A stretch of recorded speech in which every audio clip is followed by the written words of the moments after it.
So I called this one actually Tech Lax and the Squatch talking the outdoor game and all things box lacrosse. We were talking beforehand. Wow, was that an exciting game though? I mean, how cool was that? The first ever outdoor game, and we were just talking about the spider cam. Yeah, so the Spider Cam is how they were able to get those panorama shots. Yeah, yeah, no, that was such a huge thing. Uh, some of the link, like the angles, it was a little crazy, and then all of a sudden the ball would be underneath. Yeah, I was a huge fan of the way that panned out. What did you think of that spider cam? Yeah, that Spider Cam was amazing for sure, Greg. Now, more importantly, what did you think of that game? Because this was big for the West, and as you're watching it, we were talking. You kind of saw it, and you're like, "Oh my goodness, Vegas is really gonna like." They are telling everybody right now what's going on. And then in the fourth quarter, San Diego kind of stepped up and ran away with some goals. Yeah, so like I was saying before we started, a lot of what was going on was very much goal for goal until the fourth quarter because San Diego managed to run away a little bit in the fourth. Yeah, no, it was very much tit for tat, as you said, and the when you look, through the stats of the game, you especially being the Calgary guy that you are, you obviously had a lot to cheer for. Yeah, I definitely did. I wanted to see Vegas knock down San Diego a little bit. I'm not gonna lie, and Vegas definitely gave them a run for their money. Like we said before, their goalie was on fire. Yeah, yeah, Kel's played great. So I mean, if as we look Yeah, through, I love how you always send me the stat sheet too, so it kind of keeps me organized. But yeah, your first thing on there is 4 for 4 after the first quarter, and when you watched it, I mean, the action. How about that cameraman getting knocked off the plexiglass? yeah. I was gonna ask you about that. That was looked like a heavy hit for sure. Yeah, have you ever played inside one of those? The The plexiglass the stadiums? portable boxes. No, no, I don't think I have. So you've only played in a rink, but it's different. So every time, no matter how much water you put in, there's always a little bit of movement with those portable boxes, and that's where you see it is when Uh, you get those monsters just running, and like you get the flex on the plexiglass, and it would bounce somebody off in a hockey rink, but those boards are so much more stable. It's so much more impact on you, but you just see that camera guy go blasting out of there. Those the portable boxes make a lot of things really cool, and I've filmed some with nets around. There's all kinds of options it gives people. It's pretty neat. nice. Yeah, so I got the stats written up here All for the right. game. Okay, so like you said, it was 4-4 after the first quarter. San Diego goals came from, I'm probably going to butcher this name, so M. O'Cleef? O'Keefe. Yeah, it was O'Keefe. O'Keefe. Dixon, Jackson, and Dobie. Jackson and Dobie both managed to score on the power play. Yeah. They both scored on the power play, and now Dixon, he happens to hold a special spot to you because he was also our first interview together. And yeah, that was cool. It was basically when we were like, hey, we really need to start this Texlax channel because I did it with you and I was like, you're going to have this in no time. And I love the way you interview people. It's so much different than the way I look at things. I love like the superhero question and what kind of the Tims and Starbucks. I got to tell you, it drives me a little crazy how many guys say Starbucks because as an American who doesn't live that close to a Tim's, I would be extremely happy to get rid of the 4 Starbucks that I can drive to and get a Tim's. But That is totally a crazy thought, and I don't think a lot of Americans would actually agree with you on that, Greg. no, and they won't, and I don't care because I tell you that I don't know. I love Tim's and I love the creamers they got. There's something about it. It's just I prefer that coffee. Honestly, if I Dunkin' Donuts, anyone that is my favorite. When you talk about chain places for coffee, Tim's is definitely my favorite. But anyway, sorry, you can get back to your stats now. Oh yeah, no worries, Greg. So it was 8-7 at the half for San Diego. Oh wait, shoot, I forgot to put the first quarter goals for Vegas. Okay, for Vegas we have Phillips, Reinhold, and C. Bertrand.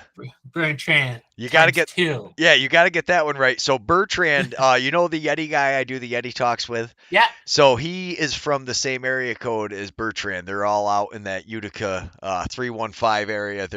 And he's a huge fan of him. He knows I think it's his uncle. So yeah, he always cheers for him. So he was messaging me the whole game. He was going nuts. He's like, "Birdie's going off." And he did. And he had that's why, the Bertrand times two. So right at the beginning of the game, yeah, I got Yeah. he's tearing it up. Oh yeah. And then at the half, San Diego only pulled ahead by 1 goal in the second quarter, making it 8-7. And San Diego got two from T. Leclaire, Dane Dobie on the power play, and Curtis Dixon again. Big time Dixon had a huge game. Yeah. And for Vegas, we had Chris, Bertinard, and Hannah on the power play. Yeah, Bertrand again there. He that was his hat trick for the night. Yeah. And then he was kind of quiet in the second half. And a name that you're about to read in the third quarter stats for Vegas. Well, I'll wait till you get to him. Anyways, you All were right. third quarter. Third quarter ended at 11-10 for San Diego, with San Diego's goals coming from A Stats, my buddy Dane Dobie, and Westberg. And now I don't think Stats was, but Doby and Berg were both Calgary Roughnecks, right? That is correct, Yeah. Greg. And then, so the Vegas goals, you had Jack Hanna on the power play and Zach Greer and King. Now, Zach Yep. Greer was pretty quiet in the first half, and that is, I think, part of, and he kind of came on, but if Vegas wants to make it, they need Greer to get a hat trick a night or somebody Yeah. besides, because you got to have a couple guys with that team. They do spread their offense out pretty well, but not quite as good as Calgary does. The way Calgary, if you look at, like when we were looking at the point leaders through the league, so like Yeah. King was the first one, and he's not that high. But yet, when you look at the goals for Calgary, they're in the top tier of that. It's just so crazy how well they spread the offense out, and I think that's a big contributing factor to why you don't see them have those blowout games where like your goal scorer's out because they have very much that next guy mentality. Yeah, no. And a lot of that, you're right, is a lot of the next guy mentality where who's going to score next if so and so is not having a good night, like you guys said over on Yeti Talks. Yeah, so then the fourth quarter, we've got another Calgary guy there coming up, a couple of them. Yeah, so we had fourth quarter for San Diego. We had Berg again, C. Jackson times two on the power play, as well as Dixon again. Yeah, so Berg again, he came up huge. Dixon was just kind of the icing on the cake, and then Greer and Hellier scored, but at that point it was kind of a little too late. They were Yeah, yeah, they San Diego came out in that fourth quarter flying. They had figured something out, and it just kind of seemed to work. yeah, no. And that's at the last like 10 minutes is when San Diego managed to walk away with it. Yeah, yeah, it was crazy. So and then the top stuff for the night. Yeah, so top goal getters were Casey Jackson with San Diego for 3 goals. And Vegas, we have Charlie Bertrand with 3 as well. And then top assists tonight go to Curtis Dixon with 6 assists for San Diego. He also, honorable mention, had 3 goals. He had a hat trick as well. Yes, he Yeah. was yeah, he had a great game. Yeah, no, he was on fire for that stadium showdown for Yeah. sure. And Vegas, we have Rob Haler with 4. Yeah, Hellier, and tell you, he's usually a goal scorer, but he's fitting in really well as a an assist guy on that team, kind of championing the offense and took those guys under his wing, and it's played really well. Now here's a big thing with the loose balls, and this is something that usually you say whoever has the most loose balls is going to win, but we had the opposite for the leaders. Yeah, with a total of 8, we had San Diego with Cam Holding. And for Vegas with James McCray, we had 9. Yeah, and then oh, I see what you did here on the next stat. Did you catch it yet? Yeah, no, I saw that too. I don't even honestly, I don't even think I updated that, so we're gonna skip that tonight. Landon Kellis had 41 shots, and actually, so San Diego played two goalies too, so it would have been a little Yeah, different. But here's my favorite part of the night. The fun fact is, our fun this is facts. not the first time San Diego has tried to put together an outdoor game.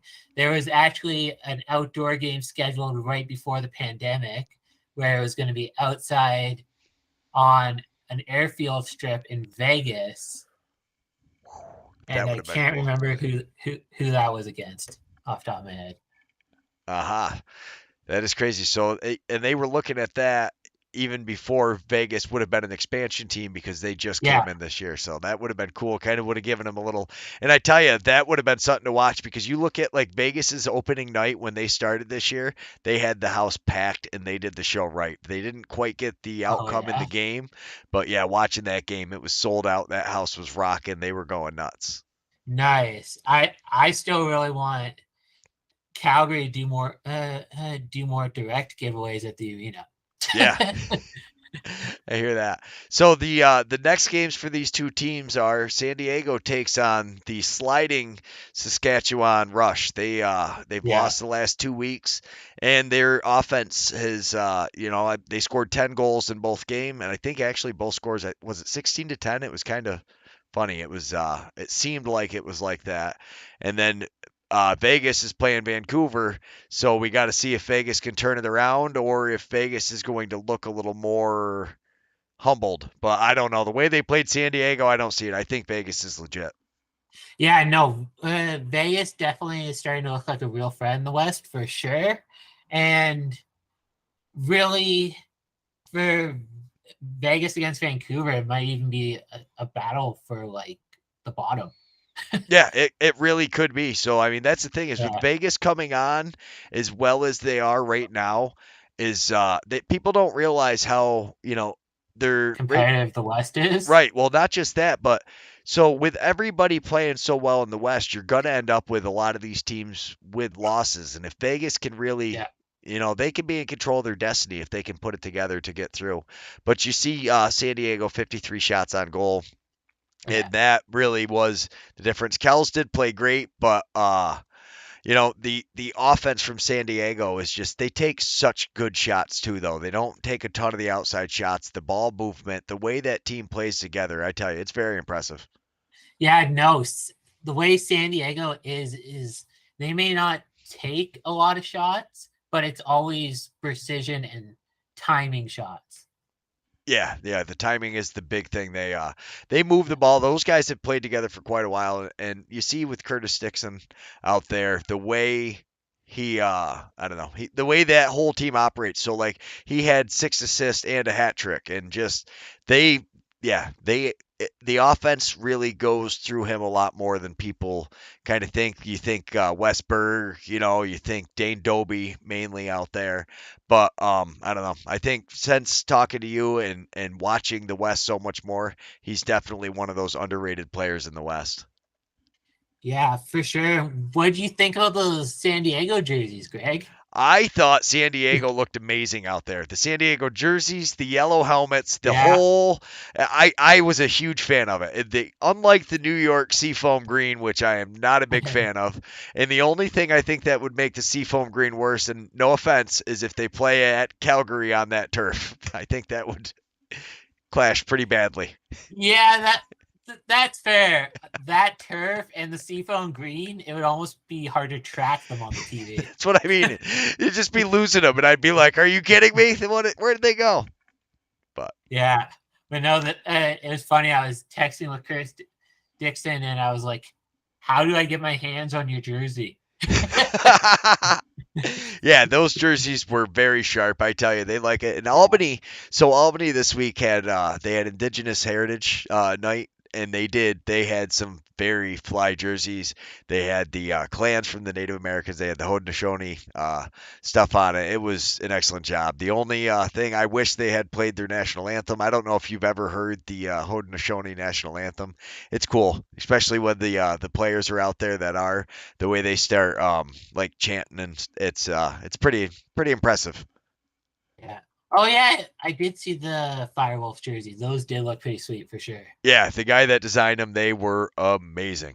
Oh, we got my Yeah. nephew Lucas in the chats checking things out. Lucas came over today after school, and he actually got me to watch a field game because it is field season for him. So I was like, okay, I guess we can. I'm usually more of a box guy myself, but Yeah, no. yeah, we're getting there. I tell you, it's slowly but surely. He's gonna. I will only be watching box in no time. If I enjoy coaching the youth in the field, but as far as watching goes, I think the NLL is by far it's the Yeah, best sport I think to watch anywhere. If yeah. you're gonna watch anything on TV, that's it. I'll watch some UFC sometimes, and actually jujitsu, which my wife is like, that is so boring. I don't know What how about you. PLL, Greg? I have gone to Albany and watched the PLL, and I do really love the a lot of the players, and I will watch it live.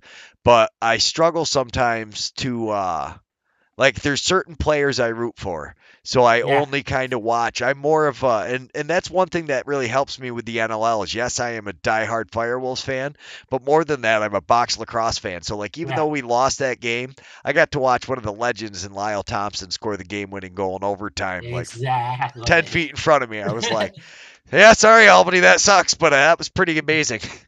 Yeah, and that's a lot of like when I watch a lot of the other teams out here in the West. It's like, okay, that don't like the team, but that was a really good goal.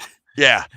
Yeah, you guys have got some serious competition. And speaking of which, next week's game is actually a huge stepping stone, not so much for you guys, but you did come off the loss, and Colorado is trying to make their way back up. And you guys are up in the top now, but as you're looking at the records there, it's only 2 games behind. Yeah, yeah, no, the game tomorrow is actually a really big one, like you're saying, Greg, because Colorado's looking to climb their way back up, and Calgary is sitting second in the West standings with Right. only San Diego ahead of us. They're really sitting in the way of Colorado trying to come back. And I think Yeah, what's going to hurt Colorado is we've talked about this is the goals for you see Colorado are way down, and with Delbs in the net and the way that that defense plays, I don't see Colorado being able to score more than 8, 9, maybe 10 goals. And now because I said that, I hope I don't jinx you, but the way they're playing, and really it seems like almost every night Calgary finds a way to get double digit goals. They get the transition goals. Whoever's up on offense, Pace, King, Courier, they have a night that they need. But Courier's brother on the back end, Simpson, I tell you, he is one of those guys that like you never hear that name, but when you watch the chemistry that him and Del Bianco have, that is something special because he's never looking. He just kind of runs, and at the last second, he yeah, knows where the ball's going to be, and it's like there. Delbs, you see him launching it all the way down the field, and you're like, what are you doing? yeah. No, the amount of times I've seen that pass complete, I it still shocks me that you can make a pass all the way down the field like that. With a goalie stick. Yeah, It's crazy. And actually, we got to look up his assist total again because he is way up in the league. And I'm pretty sure that the NLL guys must be watching our streams because now they're starting to talk about how great Delbs is with the pass. They were talking about him being the MVP actually so far for the year. yeah. I think I actually saw that interview. It, It was crazy for sure. it was crazy, and I'm pretty sure they stole that all from you because of the you giving us the great stats, and that is the one thing is Delbs last week did not he didn't necessarily have as many assists as he's known for, and he didn't have the best game, but I don't think there's any way he's going to have another game. And even that, it wasn't that he played bad. There was a lot of good shots. Like when they first pulled Yeah. him, I was sitting there like screaming at the television, like I know more than McCloskey does, which I obviously know I don't, but I was literally like screaming Yeah. at the television. I'm like, what are you doing? And then Yeah. afterwards, he's like, no, I just wanted to talk to him and see what he's seeing or what was going on and give our boys a chance to. I was like, oh, okay, that makes a lot more sense. But at first, I was like, how in the world could you pull Del Bianco? It's like, what are you doing? Yeah, Coach Mouse does not do that very often. So when he does, it's like, what the heck's going on right now? Yeah, yeah, and you knew it was something, and like you said, it it kind of worked, kind of didn't. They kind of got the point Yeah. across, but it's been, I tell you, I am so glad that you've got me watching the Roughnecks team though, because that transition big hitting style is my favorite style to watch, and when Albany plays it right, I tell you, I would really love to see Calgary and Albany play. I think you'd have a great defensive game. We would need Dougie to play out of his mind though, because that is, without that, Albany does not have a chance. I don't Yeah. think. Yeah. No. Well, maybe next season for sure. Yeah, no, I definitely. I'm not gonna hold my breath waiting for it. This is a bit of a flight. Maybe, Yeah. hopefully, they'll. We can get the team to fly one of us to go with them. So if you guys come here, we'll get Yeah. the team to give you Exactly. a ride to Albany, and Yeah. Well, vice it's versa. funny actually for season ticket members for the Roughnecks, they're actually doing a road trip to Saskatchewan game the end of the month. That's awesome. How far is Saskatchewan from Calgary? A good. I'm not sure exactly. I know it's about a 8 to 10 hour drive or whatever. Yeah, see, but that's so awesome that they're putting together a bus trip. I always wished Albany Yeah. would, and I'd like him to do it to Buffalo. For us, it's nice. Buffalo's only 4 hours away. But Yeah. Bandit Land is insane. Like the Rough House in Colorado, and then you guys do a great job up there too. But there's only a few stadiums that have that electricity, and I think Yeah. everybody should get to a Buffalo Bandits game at some point in your life. It's insane. The way they've been doing it for so long together with their commentators too, the way they have like chants and like everybody knows what's going on. It's so crazy. Yeah. I'm just looking up how far away it is from stadium to stadium. It is 6 hours, 6.5 hour drive. Nice. So on a bus, you figure maybe 7 hours. Everybody's partying, Yeah. hanging out. It'll be a good time. You sleep on the way back. But as we move forward here, we'll talk about the East first in the standings. Oh yeah. Let's go for it. The Philadelphia team, man, those Wings, ever since they got Mitch Jones from Vancouver, they are looking good. Yeah. No, it's the Wings have been looking crazy good, Yeah, they're and and Higgins. Did you watch that game last week? Zach Higgins is playing amazing. I got to look at the stats. He no, had over 50 saves against Toronto. So like when you looked oh, at the game, you would think like what happened to Toronto's offense? Like how are they not, you know, how are they held to 10 goals? And I tell you Philly's defense played good, but you look right there at 65 shots on goal they took and Higgins just played amazing. whoa, Yeah. that is crazy. Yeah, I tell you that was a huge upset as far as I don't think anybody was really expecting Philly to be able to beat uh, Toronto. I mean, they've been playing good, and any team can beat any team on any given night. There's so much parity in this league, but that we've really got a race for that fourth place team. And Rochester lost earlier in the week to Toronto, so now you've got Buffalo and Toronto with 9 wins. Rochester fell one back, but we've got Philly and Halifax. Halifax is playing Buffalo, so that could be a big, if Halifax wins and can kind of keep Buffalo from running away at the top with this, we might have a chance. But if I don't Yeah, know, if Halifax can't get through Buffalo, there's really no point in them leaving the East anyways. yeah, no, I would really love to see Halifax win that game for sure. Yeah, absolutely. We can't say that to Paul because Paul's a big Bandit fan, so Yeah, I saw that, but yeah, that's why I talk some trash on this one. I get to throw some stuff out against the Buffalo guys. But huge yeah, week. Philadelphia whopped up on New York pretty good. It doesn't look like New York's going to make a run back, but that Georgia offense is looking good, and they definitely look good against our Firewolves. And I tell you, Dougie even looked good. So Paul was saying, Dougie needed to get out a little more, but Dougie had like 60 something saves. He made so many saves that he shouldn't have made. It was kind of crazy. If he could play like that all season, I think we would have another win, maybe two. He did not play that well against New York, a team that we could have beat. Uh, he did not play that well the first game against Georgia down there. But I tell you, the way Philly's playing right now, I don't know if we're gonna make it out, which is why I think the West is gonna break down to be even more exciting. So the San Diego Saskatchewan game in Vancouver, Vegas, you start to see. We'll jump over to the West.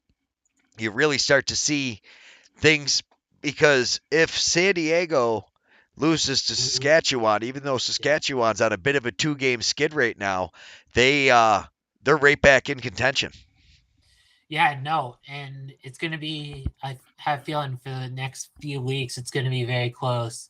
San Diego battling with Calgary for that number one spot in the West. Yeah, they pulled Bouquet towards the end of that game, and he does. I don't know when Bouquet's playing amazing. You look at their goals against, and they have Mhm. a very good, a very respectable 113 for their goals against. It's not quite as good as Calgary's 107, like we were talking about. I believe that's top in the league actually.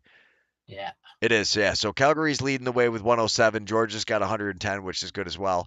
Albany 132. They are not going to make. They're not going to make it if they don't have the offensive firepower unless they can get the limit teams and get a couple single digit games, double digit games. But I think that's what's really underrated for Saskatchewan is the goalie play, and they didn't have it last week. They ended up having to pull them, and you see they lost 16. But you also got to expect Saskatchewan to score more than 10 goals. Yeah, and for that Saskatchewan team, it doesn't seem very possible right now for them to Yeah, score more than 10 goals. and it is too. So and it's funny because when you look through, you see that they have guys that have good games. Church has played Mhm. amazing out there. Matthews has played pretty good, but they don't seem to be able to get the guys having good nights together in the last couple games. And they need some of their young guys to get a little bit more involved. You can't just rely on your old timers to go out there. It's a long season. Guys get beat up. They've played double headers. It's really tough on your body. I would say this is closer to football than Yeah. than it is anything else. Like the impact it takes on your body, those guys are beating the crap out of themselves. Yeah, no, I've actually heard a couple of interviews where they've compared it to the agility of basketball meets the physicality of football or whatever. That's a great way to put it. So, I mean, one thing that I do notice is you get a lot more basketball people who can understand the offense with that Yeah. multi-man pick and roll thing. Is the offense is very technical, and compared to hockey, where you have a kind of technical offense, just Yeah. the ball control you have in the stick versus the sloppiness of having the puck on the ground is a huge thing I notice, and that's one of the things I really like about box lacrosse is the beauty of it when you see that ball zipping in those tiny things and you see like Calgary a few weeks ago, who pulled the goalie and able to keep the possession for three in a row to get an extra man goal without the power play. That kind of like beauty out of a team that you don't think of Calgary as an offensive juggernaut, but the way they took over when they needed to, and it's not that they had the huge offense, but they secured possession, waited patiently, got good shots, did what they needed to do, and I think that's my favorite part of box lacrosse. In the West Division right now, it's a battle. No team is safe. They don't have the couple teams kind of running away at the top like we've got, um, Buffalo and Toronto. Yeah, and I see on your screen there, Panther City is sitting at number 3. So Panther City has very quietly brought themselves to a 7-5 record. So Wow. when it started like the year, everybody was like, "What happened?" Panther City was finally getting it together. Then they started slow, had a couple good games, but I tell you, they lost last week to Colorado, but then they were able to put it on Saskatchewan, and that really makes you think. Okay, so this Panther City defense to be able to shut down Church and Matthews up there, they're pretty good. And Mike Messenger's a beast, and he wasn't able to get under the skin of those Panther City guys, which is a big part Yeah. of his play. Yeah, no. Panther City, it looking good. I have an interview coming with a player from them coming soon, actually. Yeah, everybody, make sure you turn into TechLax. And if you have not seen any of Owen's interviews on TechLax, they are amazing. I suggest you check them out. He asked these guys some of the best questions, like what's your, what kind of superpower, your favorite color scheme, and then like who the toughest goalie is, the future teams. I really did like the Seattle Storm team. I thought that was a cool name for an expansion team. I was Yeah. like, yeah, that's sweet. That guy, I really like that kid. Had a great idea for that one. But more Yeah. importantly, I love the perspective of when you ask like who the best goalie is, because you can see everybody always wants to say their goalie because that's a natural reaction. But then they're Yeah. like, well, I've also played against this guy, and he is. Yeah. So I mean, obviously for you, your game of the week is going to be Calgary, Colorado. But then as you look at the West, how are you expecting San Diego, Saskatchewan to break down? San Diego, Saskatchewan. I'm as much as I want to see Saskatchewan get handed come back and knock San Diego off their high perch. I think it's going to be San Diego's game to win for That's sure. true. And I think the biggest thing with San Diego has been their streaky goalie play with Alighieri and Chigliano. But the I don't know if Saskatchewan has had consistent enough offense. They definitely have the offense that can beat them. Whether Yeah. they can get everybody at the same time on the same page is my question. Is they've kind of struggled with getting everybody fired up on all cylinders. Yeah, I know. And like you said, getting everything to align so they can have everyone working to beat out San Diego is going to be a tricky thing. Like from what you said, it sounds like not those pieces don't always line up. Right. But now here's a better one. This Vegas Vancouver game. So Vegas is sitting at the bottom and everybody's looking at them with 2 wins. But when you look at the East, you've got three teams that have, 8 plus goal or Yeah. win. So a 2 win team is going to be much harder to surpass. Jeepers, I cannot talk tonight. Surpass one of those teams. Whereas in the West, really, you're all three teams at the top have 7 wins and you don't need to completely own the season, but the way Sean Evans has been affecting that offense up there in Vegas and just getting those or Vancouver, getting those boys to play with pride. I tell you, I've really enjoyed watching the last few Vancouver games. Yeah, no. And like I was saying earlier, that game is going to be a battle for the bottom, honestly. Yeah. Yeah, definitely. It's a battle for the bottom. Vegas got off to a sluggish start, and so did Yeah. Vancouver. So I mean, we're really gonna see who. Hopefully this week, is is Vegas. How do they bounce back after that San Diego loss too? So because that's a Yeah. game that they really were close in, and they never. I don't know. It didn't really seem like they were gonna ever run away with it at any point, but it was very close. And then all of a sudden they get a little inconsistency from Kells. I mean, granted, those guys are amazing, but you Yeah. need your goalie to be consistently lights out if you're gonna, Yeah. Well, it's make it. funny. I think I saw it in a post game interview where one of the challenges of playing outdoors was the sunlight in the goalie's eyes at one point.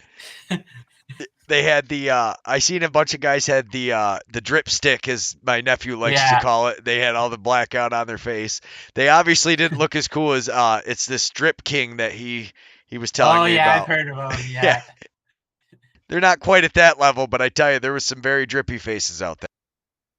Yeah. No, it was a lot of hard work and sweat went into that game for sure. Oh, I think you muted yourself, Greg.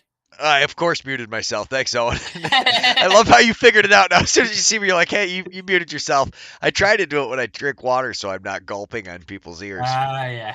But so the East this weekend is going to be huge because Halifax and Buffalo. If Buffalo wins, Halifax stays about even. They're not going to be way out of the way of Philly. But Philadelphia is playing New York this week, and I could see that being a win for New York. And now we start talking about, as you look at the East, they'll be 2 games up essentially. If they can, Yeah. if they lose, Halifax loses, and Philly's able to beat New York. And with Philly just beating Toronto, they got to be riding high with the confidence. And you look at New York's offense, Jeff Teat is actually the leading goal scorer. So Yeah. it's kind of funny to see basically the bottom of the East having the leading goal scorer and just not being able to get the rest of the pieces to fit in there. And we had that last year in Albany with Joe Reseteras. Everybody, when you have somebody of that caliber, you get a lot of watching where people just kind of sit and stare at them. And kind of, we talked about it with Curtis Dixon playing last year for the Roughnecks. A lot of times they just look at him like, hey, go score.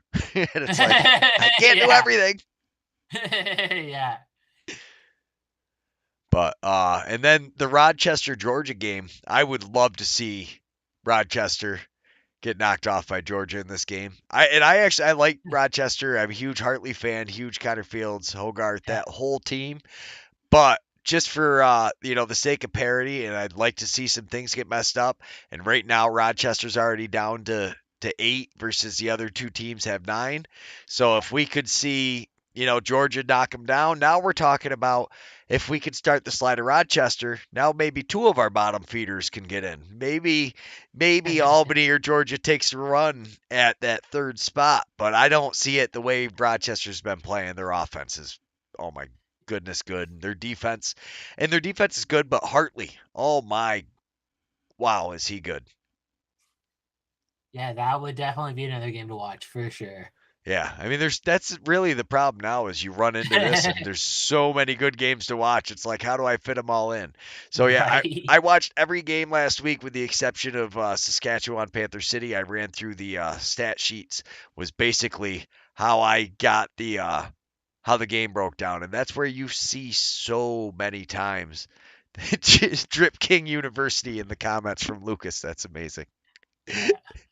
But yeah, when you look at Panther City was able to just take off, and you see able to if you can shut a team out in a quarter or hold them to one goal, it never usually ends well for that team.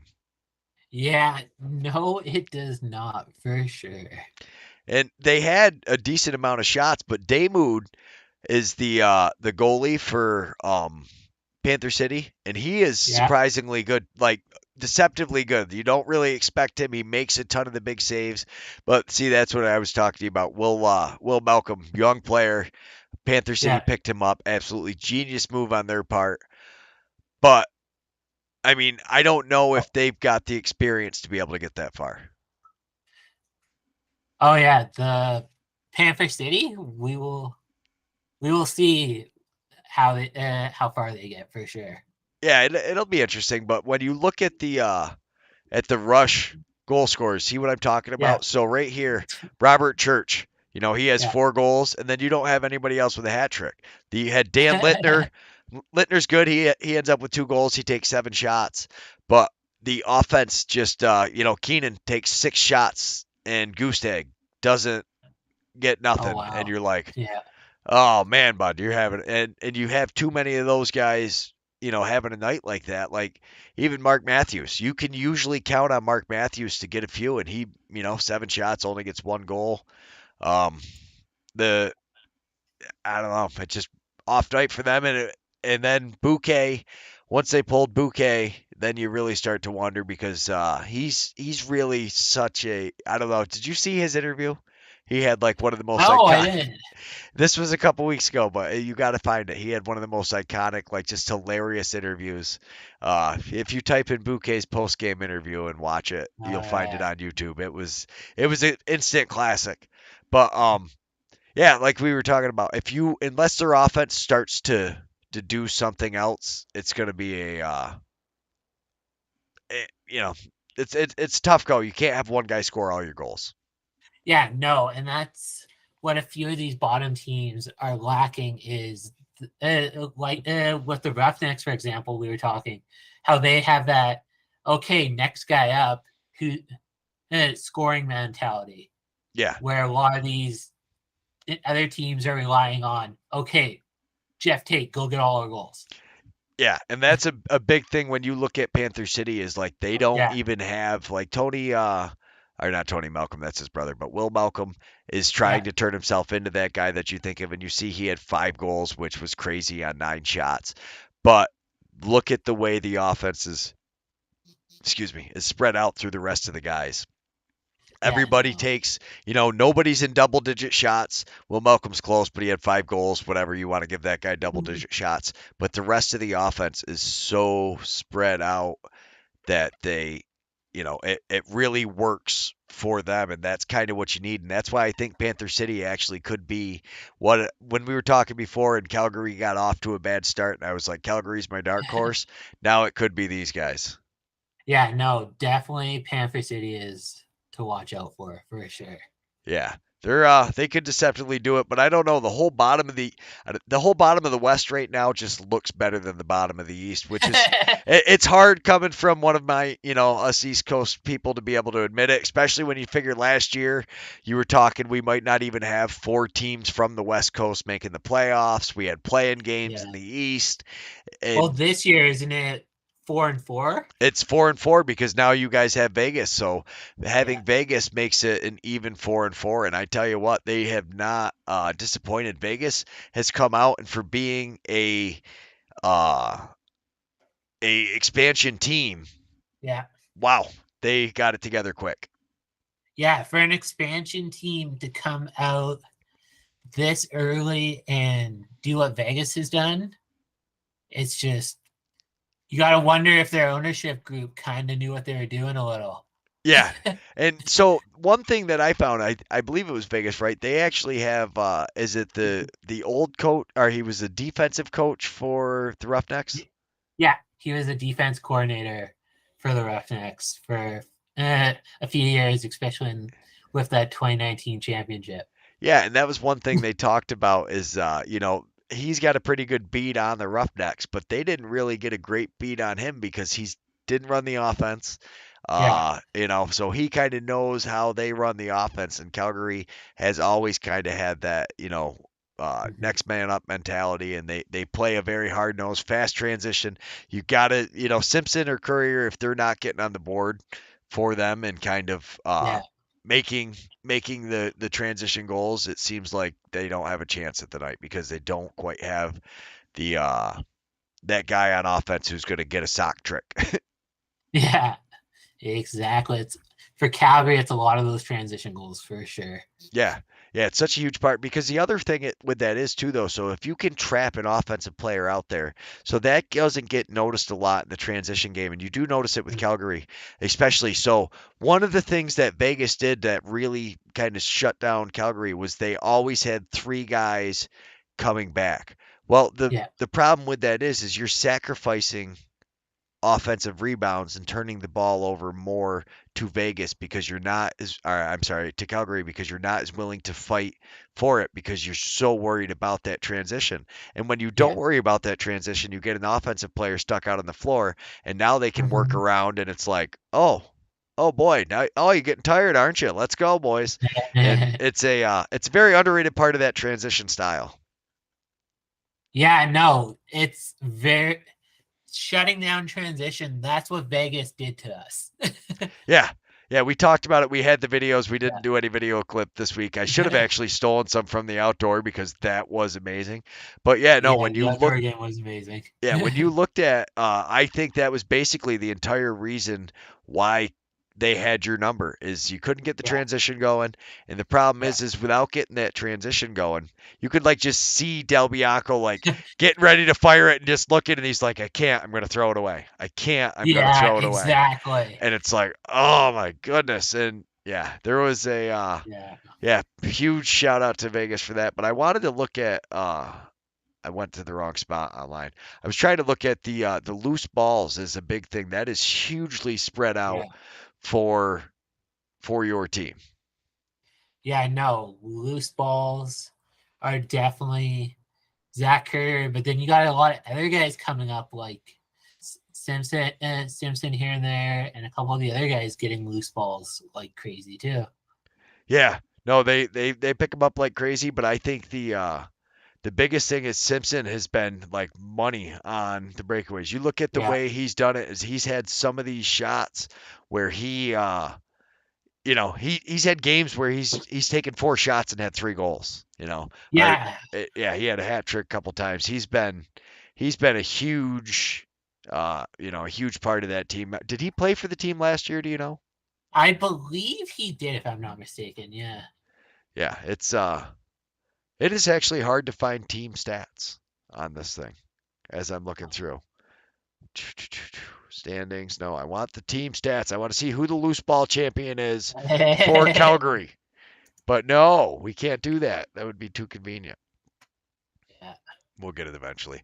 But Oh my goodness, we've been doing this for 45 minutes, and unfortunately, I am down on the West Coast. But Owen, thank you so much for doing this with me. I absolutely appreciate it. Haha, my nephew's throwing Sup Beach and at his aunt. He's being silly, but yeah. So uh, I can't wait for this week. We've got another Calgary game. I'm so excited to watch it. Tell us. So you've got interviews coming up. You've got one from Panther City. yeah, and then I actually have a buddy of mine who coaches junior A that it has one game with the Roughnecks under his belt, Cody Hawkins, back in like 2014. So I'm doing an interview with him tomorrow, and if I I see some of these players at the arenas or whatever, they're getting my new Texlac stickers.